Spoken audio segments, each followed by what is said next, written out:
Chapter 4, Sloka 17. Karmano yapi bodhavyam. Karmano yapi bodhavyam. Karmano yapi bodhavyam. Bodhavyam cha vikarmanah.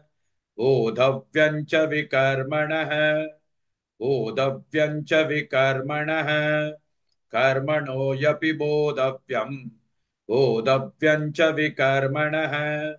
कर्मणो यपि बोधव्यम् बोधव्यम् च विकर्मणः कर्मणो यपि बोधव्यम् बोधव्यम् च विकर्मणः कर्मणो यपि बोधव्यम् बोधव्यम् च विकर्मणः कर्मणो यपि बोधव्यम् बोधव्यम् च विकर्मणः अकर्मणश्च बोधव्यम् अकर्मणश्च बोधव्यम् अकर्मणश्च बोधव्यम् गहना कर्मणो गतिः गहना कर्मणो गतिः गहना कर्मणो गतिः अकर्मणश्च बोधव्यम् गहना कर्मणो गतिः अकर्मणश्च बोधव्यम् गहना कर्मणो गतिः अकर्मणश्च बोधव्यम् गहना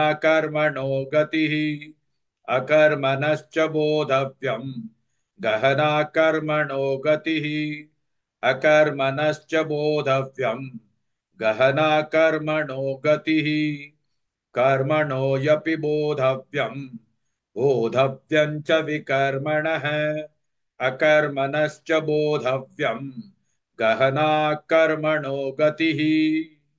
Please like and share this video because you could be instrumental in helping someone around the world recite the Srimad Bhagavad Gita, thereby helping them to have a life of unending opulence, victory and prosperity.